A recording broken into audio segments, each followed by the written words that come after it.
Hi మీ పేరు? సమన్విత. ఎందుకొచ్చారు ఇక్కడికి? లోకేష్ గారిని కలవడానికి. మరి కలిసారా? కలిసా. ఎలా అనిపించింది? చాలా హ్యాపీగా ఉంది. నారా ఆహ్, లోకేష్ దగ్గరికి ఎందుకొచ్చావు అసలు? ఊర్లో ప్రాబ్లమ్ ఉంటే రోడ్స్ కోసం వాళ్ళతో పాటు వచ్చాను కలవడానికి. ఆయన చూడ్డానికి వచ్చావా? నేను ఆయనకి ఫ్యాన్ అన్నమాట. ఎందుకు ఫ్యాన్ ఆయనకి? ఎందుకంటే ఫ్యాన్‌కి రీజన్స్ ఉండవు. సరే ఇప్పుడు తెలుగుదేశం ప్రభుత్వం వచ్చింది. ఎలా ఉండబోతుంది? ఫ్యూచర్ అనేది బావుంటది. డెవలప్‌డ్‌గా ఉంటది. మా అన్నయ్య జాబ్ అంటే మా అన్నయ్య ఎప్పుడైతే స్టడీస్ అయిపోతాయో అప్పటికి జాబ్ వస్తది. నారా లోకేష్ గారిపై మీ అభిప్రాయం ఏంటి? మంచోళ్ళు, డెవలప్‌మెంట్ ఉంటది. స్టడీస్ అన్నీ బాగా చూసుకుంటారు. ఏదైనా ప్రాబ్లమ్ చెప్పినా వెంటనే రెస్పాండ్ అవుతారు. నారా లోకేష్ ఐటీ మినిస్టర్ ఉన్నారు కదా, దానిపై మీ అభిప్రాయం? దానిపై అభిప్రాయం అంటే మంచి జాబ్స్ ఉంటాయి. అంటే నెక్స్ట్ వచ్చే ఫ్యూచర్ జనరేషన్‌కి కూడా అన్ని జాబ్స్ ఉంటాయి. ఎవరు స్ట్రగల్ అవ్వకుండా ఉంటారు. గత 5 సంవత్సరాలు నీకు ఎలా అనిపించింది?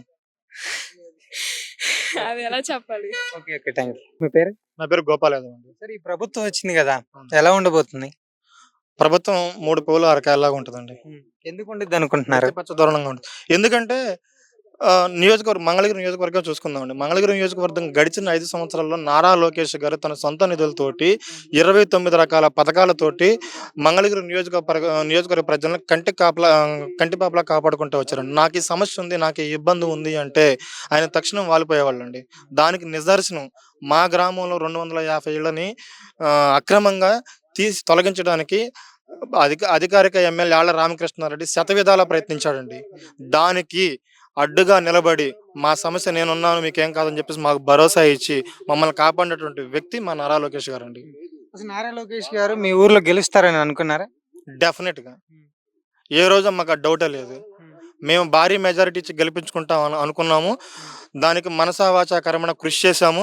అదేవిధంగా కనీవిని ఎరుగని రీతిలో ప్రపంచం మొత్తం మంగళగిరి వైపు కన్నెత్తి చూసేలాగా మేము గెలిపించుకోవడం జరిగిందండి. దానికి నిదర్శనం మీరు 91,000 మెజారిటీ మీరు చూశారు కదా.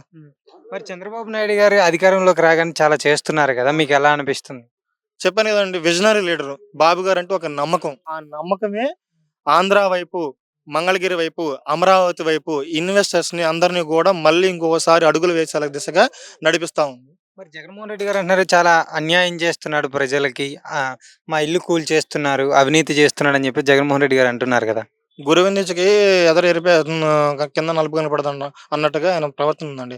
గడిచిన 5 సంవత్సరాలలో తాడేపల్లి ప్యాలెస్ లో సెట్టింగ్లు వేసుకొని ఇంట్లో కూర్చొని పబ్జీ ఆడుకుంటున్నటువంటి వ్యక్తికి ప్రజా సమస్యలు ఎలా తెలుస్తాయండి? ఇవాళ ఏదో నారా లోకేష్ గారు ప్రజా దర్బార్ నిర్వహిస్తున్నారు కదా అని చెప్పేసి దాన్ని చూసి కాపీ కొడతా బయటకు వచ్చి ప్రెస్ మీట్లు పెట్టి ఇవాళ 5 ఏళ్లలో ఈ ప్రజలు కనపడలేదా? 5 ఏళ్లలో సొంత ప్రభుత్వమే ఎంతో మంది పేద ప్రజల కొంపలు కూల్చేశాడుగా. అసలు ఆయన ఉంటున్న పరిసర ప్రాంతాలను ఎంతో మందిని ఖాళీ చేయించేసి పెద్ద పెద్ద భారీ ప్రహరీ గోడలు కట్టించుకొని ఎవరిని రానియకుండా దాన్ని కబ్జా చేశాడుగా ఆయన. ఆయన పేదలు ఇల్లు పడగొడుతున్నారు, మా ఆఫీసులో పడగొడుతున్నారు అని మాట్లాడే నైతిక హక్కు కూడా జగన్మోహన్ రెడ్డికి లేదు.